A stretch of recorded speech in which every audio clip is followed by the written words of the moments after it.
ಸರಿ, ಇವಾಗ ಅಣ್ಣಾ ಸಾಹೇಬ್ ಜೊಲ್ಲೆರವರು ಹಲವಾರು ಫ್ಯಾಕ್ಟರಿಗಳನ್ನ ಹೊಂದಿದ್ದಾರೆ, ಸೊಸೈಟಿಗಳನ್ನ ಹೊಂದಿದ್ದಾರೆ. ಹೀಗಾಗಿ ಒಂದ್ ರೀತಿ ನಮ್ಗೆಲ್ಲ ಕೆಲಸ ಕೊಡ್ತಾ ಇದ್ದಾರೆ, 4 ಜನರಿಗೆ ಉದ್ಯೋಗ ಕೊಟ್ಟಿದ್ದಾರೆ ಅನ್ನುವಂತಹ ಸಿಂಪತಿ ಮತ್ತು ಒಂದ್ ರೀತಿ ಔದಾರ್ಯದ ಮನೋಭಾವ ಕೂಡ ಆ ಭಾಗದ ಜನರಿಗಿದೆ. ಹೀಗಿರ್ಬೇಕಾದ್ರೆ ಒಬ್ಬ ಹೆಣ್ಮಗಳು ಅವ್ರ ಮುಂದೆ ಗೆಲ್ಲೋದಕ್ಕೆ ಸಾಧ್ಯ ಆಗುತ್ತಾ ಅಂತ ಅಂದ್ರೆ ಆ ಕುಟುಂಬಗಳು ಅವ್ರಿಗೆ ಬೆಂಬಲ ಕೊಡುತ್ತವಾ? ಅಂದ್ರೆ ತಮಗೆ ಅನ್ನ ಹಾಕೋರ್ನ ಬಿಟ್ಟು ಒಬ್ಬ ಹೊಸ ಹೆಣ್ಮಗಳಿಗೆ ಅವರು ಕೈ ಹಿಡಿಯೋಕ್ ಸಾಧ್ಯ ಆಗುತ್ತಾ? ಹೊಸ ಹೆಣ್ಮಗಳಿಗೆ ಏನಾಗಿದ್ದು ಇನ್ನು ಹೇಳಿದ್ನಲ್ಲ, ಈಗ ಆ ಹೆಣ್ಮಗಳಿಂದ ಒಂದು ಕುಟುಂಬ ಸ್ವೀಕಾರ ಮಾಡೋದು ಅಷ್ಟೇ ಮಾಡ್ತದೆ ಇಲ್ಲಿ. ಯಾಕಂದ್ರೆ ಈ ಪ್ರಿಯಾಂಕಾ ಅಲ್ಲಿ ಹೋದ್ರಪ್ಪ ಅಂತಂದ್ರೆ, ಅಲ್ಲಿ ಗೆದ್ದು ಹೋದ್ರಪ್ಪ ಅಂದ್ರೆ ಅವರು ಜಾರಕಿಹೊಳಿ ಕುಟುಂಬಕ್ಕೆ ಸಂಬಂಧಿಸಿದವರು ಮೊದಲವರು, ಆಮೇಲೆ ಅಲ್ಲಿ MP. ಹೌದಾ? ಹೀಗಾಗಿ ಅವರು ಯಾರಿಗಾದ್ರೂ ಸಹಜವಾಗಿ ಎಲ್ಲಿಯ ಮಿಡ್ಲ್ ಕ್ಲಾಸು, ಅಲ್ಲಿ ಜಸ್ಟ್ ಎಜುಕೇಟೆಡ್ ಆದಂಥವ್ರು ಇಂಥವ್ರ ತಲೆಯಲ್ಲಿ ಒಂದಿಷ್ಟು ಹುಳ ಹೋಗೋದು ಸುಳ್ಳೇನಲ್ಲ. ನಾಳೆ ಬಂದು ನಮ್ಮನ್ನು ಇಲ್ಲೇನೋ ಆಳಬಹುದು ಅನ್ನುವಂಥ ಭಯನೂ ಅಲ್ಲಿ ಕಾಡ್ತಿರ್ಬೋದು.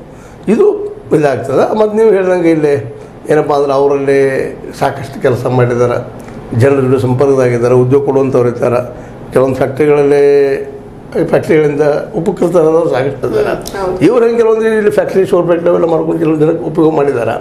ಇಲ್ಲೂ ಜಾರಕಿಹೊಳಿ ಬದಲು ಮೊದಲಿದ್ದಂಥ ಭಯ ಇವತ್ತಿಲ್ಲ.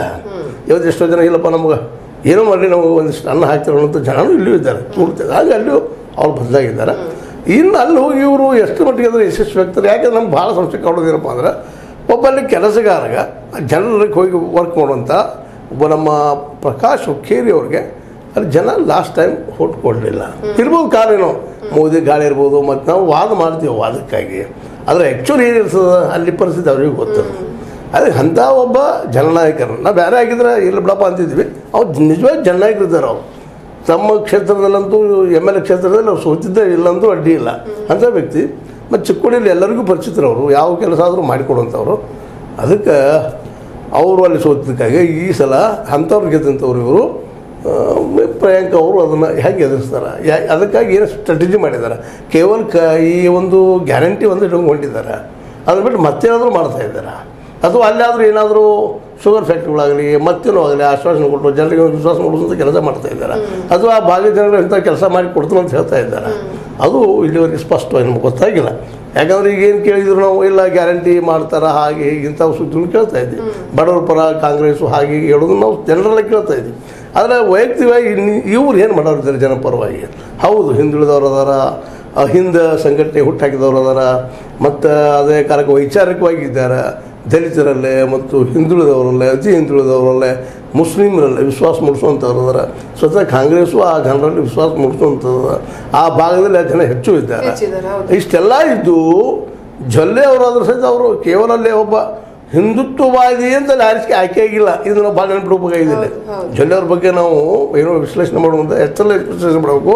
ಅವ್ರು ಎಲ್ಲೂ ನಾವು ಹಿಂದುತ್ವವಾದಿತ್ವದಿಂದ ಗೆದ್ದದೇನೆ ಅಂತ ಎಲ್ಲೂ ಹೇಳಿಲ್ಲ, ಮತ್ತು ಹಂಗೆ ಮಾಡಲಿಕ್ಕೂ ಹೋಗಿಲ್ಲ ಅಂತ ಒಂದಿಷ್ಟು ಅಲ್ಲಿ ವರದಿಗಳಿದ್ದಾವೆ.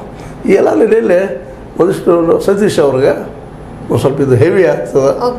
ಅದು ಒಂದು ಏನೋಪ್ಪ ಒಂದು ಹೆಜ್ಜೆ ಮೇಲೆ ಮುಗಿಬೋದೇನೋ ಅಂತ. ಮತ್ತು ಸಪೋಸ್ ಏನಾದರೂ ಲಾಸ್ಟ್ ಟೈಮ್ದಾಗ ಮೋದಿಯವ್ರ ಗಾಳಿ ಬೀಸಿತ್ತು ಅಂತ ಹೇಳಿಬಿಡ್ತಿದ್ವಿ, ಜೊಲ್ಲೆಂದು ನೆಕ್ಕಿರಪ್ಪ ಗ್ಯಾರಂಟಿ ಆಗ್ತದೆ ಅಂತೇಳಿ. ಅದು ಇಲ್ಲ ಅಂತ ತಕ್ಷಣ ಅಲ್ಲಿ ಮ್ಯಾನೇಜರ್ ಆಗಲಿ ಆಗ್ತದೆ. ಮತ್ತು ಜೊತೆಗೆ ಗ್ಯಾರಂಟಿ ಒಂದು ಇವರಿಗೆ ಕಾಂಗ್ರೆಸ್ಗೆ ಹೆಲ್ಪ್ ಆಗ್ತಿದೆ ಅಂತ. ಹಾಗಿದ್ದರೂ ಕೂಡ ಕಾಂಗ್ರೆಸ್ನ ಗ್ಯಾರಂಟಿ ಇದ್ದರೂ ಕೂಡ, ಮೋದಿಯವರ ಹವಾ ಕಮ್ಮಿ ಆಗಿದ್ದರೂ ಕೂಡ ಇವರು ಒಬ್ಬ ಬುದ್ಧಿವಂತ ಅನ್ನೋದನ್ನ ಅಲ್ಲಿಗೆಳಕ್ಕಾಗಲ್ಲ.